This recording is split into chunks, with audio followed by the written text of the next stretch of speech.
to like 5 times. So I got kind of get used to that. Oh, wow. Yeah. So I mean, it's crazy. It doesn't seem like a coincidence that you are there where you are. I know you have a huge passion for Martin Luther King and his Yeah. message and stuff. What's kind of on your heart, or what's going on in that city? And we can dive into kind of your story, but I don't want to pass over this time. It's 2020. Um, what's going on in the pastor's heart there? Well, you know, oh gosh, a few months ago was when George Floyd's life was taken by police officers here, and Yeah. he was killed. And it's strange because it's right down the street for me. Yeah. And we had, it was just one of those things where, I remember I saw the video fairly early and was just shocked. I was just like shocked, like the rest of the world. It was just like, what am I watching? And it was heartbreaking because, growing up in the 90s, being a teenager in the 90s and remembering the Rodney King beating, and all the other horrible things that have happened over the, also school shootings and, Yeah. young black men being killed by police officers. And, it's just, one of those things where you're like, the world is full of injustice, full of hurt and full of pain, full of lack, full of, just, it seems like people with no limits, you know what I mean? Like people who are willing to hurt without limits. And so, that happening with COVID was just really insane. Yeah. And having 2 kids that I didn't feel like I got to do as much as I would have liked to. I'm really in the middle of everything where the riots or the uprising, whatever you want to call it, happened. Yeah. So I had to, stay somewhere else. I had to put my kids somewhere else because That's I a good wanted idea. them to be safe. And I think one of the interesting things for me was as a father, not so much as a pastor. As a pastor, you just kind of click into like, okay, we need to talk about this. We need to talk about nonviolence. We need to talk about, police reform. We need to talk about, what does it mean to disband the police? What does all these different things mean? And have these conversations, which everybody on Twitter and Instagram and everything, we're having these conversations. But at the same time, sitting down with my 4-year-old and 3-year-old and, talking to them about, injustice and why the police aren't always good. And, explaining to my kids, civil rights and Martin Luther King, and it was a good opportunity to sit down, and I had a children's book on Martin Luther King that I had bought years ago just because I've always been a Martin Luther King fan. Found that and sat down and read that book to them and talked to them about loving our enemies, but also standing up for those who aren't treated equal, and trying to help them understand. My son was perplexed by the idea that there were different water fountains and by racism, because he doesn't, the little kids don't kind of have to be taught that stuff. Yeah. I think so. And I live with the majority of my neighbors here in my apartment complex are Somalian. So he plays with, Somalian youth all the time. And a lot of the moms have head coverings and things like that. So for him, it's, it's just part of life. And so it was really interesting to try to sit down and explain to him that, people are cruel to other people because they look different, because their sexuality is different. Because they're different, and it's one of those things where you're just kind of exposing the harshness of the world to your children, but also seeing, especially my son's connection to Martin Luther King and how much he loved him and thought he was a real hero, and compared him to, his, comic book heroes and stuff like that. So that was really great. Seeing the community make such quick changes here in this town, and seeing the mayor and the governors making hard decisions, and watching that and seeing how people responded for me was really interesting, because I try to really research things and really think things through before I come out and make statements or before I make a decision.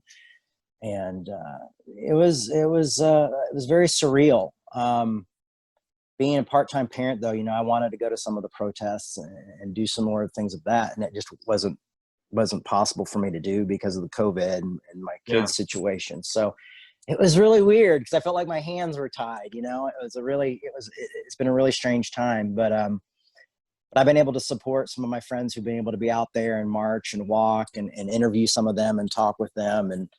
And we've had fun. We just had a really amazing pastor speak at Revolution last week about race in this country. And, so just trying to uplift other people's voices as well, because I think there's this tendency of growing up in the Assemblies of God and stuff, as a preacher's kid, that you've got to come in and be the savior. And what you realize is, like, this isn't necessarily my time of my voice that needs to be heard. I've got other people whose voices need to be heard, because this isn't necessarily my experience. Yeah. And so how can I be a friend and an ally to my Black brothers and sisters in this? And so, really just trying to do that and walk that line. And, it's still happening. You know what I mean? We're still looking at this. So I think I don't have any great answers for you right now, or any super, super deep insight. And except for, it's just sad that we just continue to repeat this process over and over again. But I'm grateful to see that there was such a diverse group of people standing up for equality right now, and standing up for civil rights right now. And so that's exciting to see and hear. People like, before John Lewis passed, hearing him talk about how impressed he was with the diversity of the people in the whole world. Yeah. It just wasn't in the States. It was all over the world that people were protesting and holding up signs that said George Floyd and Black Lives Matters. And seeing the civil rights become a world movement in the midst of a pandemic is extremely inspiring. You realize that it's not all about, doesn't have to be leaders. The people were leading. And often, you've heard, I don't know if you've heard it said before, but it's like, if the people will lead, the leaders will follow. And I felt like that was something that we were seeing happen. Yeah. Yeah, no, it's been awesome. I love that, listening to you. You always kind of go back to the Martin Luther King, and a lot of us. I'm 40 years old, and I've heard about that stuff, but I never heard his actual, what he taught, and the nonviolence stuff. It just seems like there's so much hate a lot of times in the church, out of the church. It's just if we disagree with something, we have to hate it. And I just love listening to your take on forgiveness and loving, and just because we don't agree with that side doesn't mean we have to hate them. And it just, I just love that you speak those messages, and it's just so needed right now. Well, grace is a really tough thing to live, and I felt like Martin Luther King Jr. and people like Gandhi, countless other people who I can't name right now, but have lived that and shown that type of system works. It might take a little longer, but to not scapegoat everyone, and to look at people and consider where they're coming from, not why they're right, but to see them as victims of misinformation rather than enemies, and still confronting that misinformation, and still standing against it, but also seeing that, the only thing that's going to change these voices is if I'm able to find some empathy somewhere, find some common ground, and sit down and have a conversation, and hopefully be capable of seeing their lives, seeing repentance happen in their lives, and seeing a shift happen in their lives, and maybe at the same time see a shift happen in my own life, but being willing to have the tough conversations, because there's just so much going on right now. It's hard to stay focused. We've got Donald Trump saying all sorts of wild stuff, and you know, and we have such a short attention span right now. You know, it's like COVID and you know, George Floyd, and you know, the political races, and you know, it's just every few days it's something else, and it's hard to stay focused. So I've been trying not to jump on any hot button things and stay focused and continue my work. I mean, one of the things I try to do is remind myself that my work has always been towards reconciliation. Yeah. And continuing to do that work. And you know, I had to remind folks in my church, saying, you know, the reason I'm not hitting a hot button issue today is not because I don't think these things are important.